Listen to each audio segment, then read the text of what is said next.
Hello everyone, this is just a dad. Today I'm going to do an unboxing on this Roku Express and show you how it works and how to install it. First thing we're going to do is, this is the remote control. You do need to install the batteries. So we're going to put both batteries. This takes two AAA batteries. They both go in the same way. Now we're going to take this little piece of paper off here. This is where the infrared from the remote has to be able to see. There has to be a line of sight from here to there. Now it can be far away, but it has to be able to see it. So you have to position this somewhere around your TV that it can see it. Now it does have two-sided tape here. We can stick it up underneath the TV. It does come with a power cable and an HDMI cable.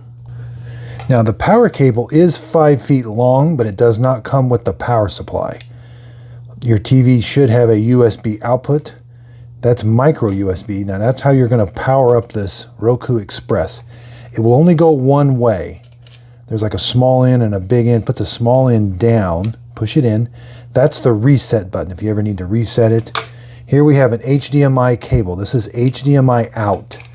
So this is going to be the signal coming out of the Roku. The Roku is going to connect to your Wi-Fi. So the Wi-Fi TV signal is going to come into this. You're going to control it with the remote. And then the signal is going to get picked up from the Wi-Fi and sent out on the HDMI cable to your TV. But we do have to power it up.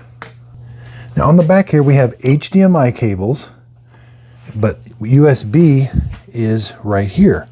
It's up underneath here, right there. So USB will only go one way, and then we're going to plug the HDMI cable. Again, it will only go one way. It has a small end and a big end. Push it in, make sure you push it in all the way. Now again, this, we don't want to leave this on the back side of the TV. That part right there has to be able to, your remote has to see it. So the neatest thing to do is put that two-sided tape right here and stick it to the bottom of your TV. So here I am on the front of the TV again. See how that looks really nice when you can two-side tape it. It blends in, but you can just set it on your counter, your entertainment system right there. Okay, so when you power your TV on, your Roku, there is a little light there to let you know that it's powered on. Okay, so when your screen is first displayed, you're gonna have to use this purple thing to go through and pick what you want, and then when you've got it, you're gonna hit the center button, OK. That's gonna start setting it up. So there's your wireless networks. Find the one that's yours, select it, then give it your Wi-Fi password. Once you log in with your Wi-Fi, it is going to need to update the software. This can take about 10 minutes. So when your system's booting up, you'll get this symbol here kind of making a sound. There's a little computer in here and it just has to boot up, and that's the kind of like takes the place of the boot up time. Okay, you're going to enter in your email address, then it's going to send your email address an activation code. You got to go find your email and put in that activation code.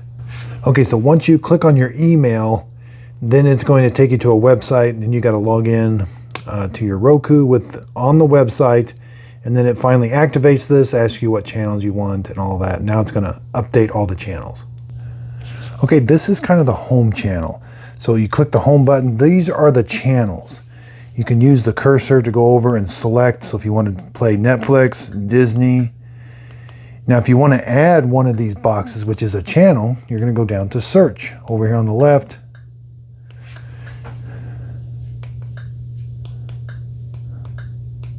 Now, if you keep going to the right, they've got some of the more common ones. And you can also just scroll down here, add apps. So they consider those square things apps. So if you want to add Tubi, Fibo, Stars, here's some recommended app. You just click on it and it'll ask you if you want to download it. Yeah, add app. It's already highlighted, add the app. So the remote's pretty basic. You got some quick keys. If you want to go right to Netflix, all you gotta do is press that button. It goes right to Netflix. Again, the home button is home. If you want to reverse 30 seconds and see what you missed. Now this is kind of like a mode button or like a options button. So go over to, and then hit that options button right there. You can move the channel, move it anywhere you want on the screen, remove it, check for updates, let's remove it. So now you can remove it so you don't have as much clutter up there. You can remove it and you can add different things. Again, there's no TV controls on this. There's no power button. There's no volume buttons. It's just simply going to control the Roku, and that's it. So I hope this video helps. Thanks everybody for watching.